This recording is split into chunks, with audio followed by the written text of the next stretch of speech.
নমস্কার, দেখছেন কলকাতা টিভির সঙ্গে রয়েছে শুভাঙ্গী। শুরু করছি সংবাদ সারাদিন। এর আগে সুরেন্দ্রনাথ কলেজে একটি আপত্তিকর রুম উদ্ধার হয়, আর এবার এগরায় স্কুলের ছাদে আপত্তিকর সামগ্রী উদ্ধার। পঠন পাঠনের আড়ালে কি চলছিল? স্কুলের ছাদ থেকে উদ্ধার সরকারি ত্রিপল, শাড়ি ও একাধিক সামগ্রী। বেসরকারি স্কুলের ছাদে অসামাজিক কাজের অভিযোগ। ইতিমধ্যেই ঘটনার তদন্ত শুরু করেছে পুলিশ। পঠন পাঠনের আড়ালে কি চলছিল, তৃণমূল কংগ্রেসের আমলে ঠিক কি কি হয়েছে, এই একাধিক প্রশ্ন উঠছে। সুরেন্দ্রনাথ কলেজে আমরা দেখেছি ইতিমধ্যে একটি আপত্তিকর রুম উদ্ধার হয়েছে। বিলাসবহুল সেই রুম একেবারে হোটেল রুমের মতো কলেজের ভিতরে এই রুম উদ্ধার হয়েছে। আর এই মুহূর্তে আপনাদেরকে আরো একটি স্কুলের ভিতরে, এগরায় স্কুলের ছাদে আপত্তিকর সামগ্রী উদ্ধার, রুম উদ্ধার, এবং এই রুম একেবারে স্কুলের ছাদের উপরে কিভাবে তৃণমূল কংগ্রেসের আমলে আপত্তিকর একাধিক বিষয় ঘটে চলেছে তা নিয়ে ইতিমধ্যেই কিন্তু সকলে সরব হচ্ছেন। পঠন পাঠনের আড়ালে তাহলে কি চলছিল? বেসরকারি স্কুলের ছাদে অসামাজিক কাজের জিনিস, এগরায় স্কুলের ছাদে আপত্তিকর সামগ্রী উদ্ধার হয়েছে।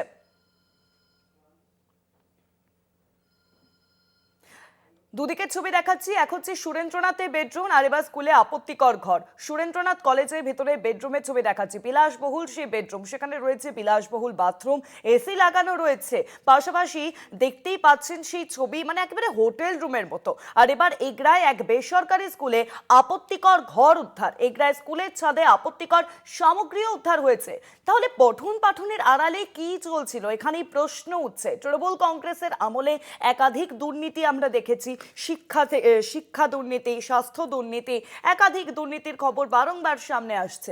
এবং সেই আবহে এবার তৃণমূল কংগ্রেস যখন ক্ষমতা হারিয়েছে, বিরোধী দলে এসে দাঁড়িয়েছে তারা, যদিও বিদ্রোহী তৃণমূল কংগ্রেস এখন বিরোধী দলে দাঁড়িয়েছে, সেক্ষেত্রে এবার এগরায় স্কুলে আপত্তিকর ঘর।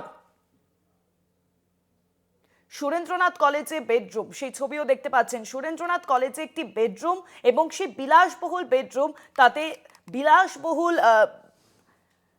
বাথরুম, এবং সেখানে প্রশ্ন উঠছিল যে কি চলতো তাহলে কলেজের ভিতরে এরকম ঘরের উপস্থিতি বা কিভাবে হলো, কিসের জন্য এই ঘরের উপস্থিতি? একদিকে যখন এতদিন পর্যন্ত সুরেন্দ্রনাথ কলেজ একেবারে খবরের শিরোনামে, সেই আবহে এগরায় একটি বেসরকারি স্কুলের ছাদে আপত্তিকর সামগ্রী উদ্ধার, এবং বেসরকারি স্কুলের ছাদে একটি রুম তৈরি করা রয়েছে, সেখান থেকে বেশ কিছু জিনিস উদ্ধার করা হচ্ছে, আপত্তিকর সামগ্রী উদ্ধার করা হয়েছে। পঠন পাঠনের আড়ালে তাহলে কি চলছিল? বেসরকারি স্কুলের ছাদে কেনই বা একটি এরকম রুম উদ্ধার হচ্ছে, এবং সেখানে বেশ কিছু আপত্তিকর জিনিস উদ্ধার হয়েছে? প্রশ্ন উঠছে একাধিক এই মুহূর্তে রাজ্য রাজনীতির অন্তরে। স্কুলের ছাদ থেকে উদ্ধার সরকারি ত্রিপল, শাড়ি ও একাধিক সামগ্রী। কি হতো সেগুলো? ইতিমধ্যেই ত্রিপল চুরির নজির আমরা দেখেছি।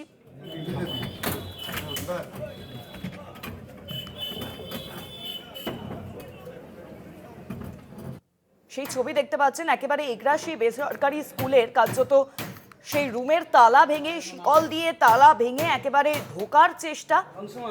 এবং কি হতো সেই রুমে, একাধিক প্রশ্ন এই মুহূর্তে উঠে আসছে। ছড়িয়ে ছিটিয়ে রয়েছে, দলীয় পতাকা পর্যন্ত রয়েছে তৃণমূল কংগ্রেসের।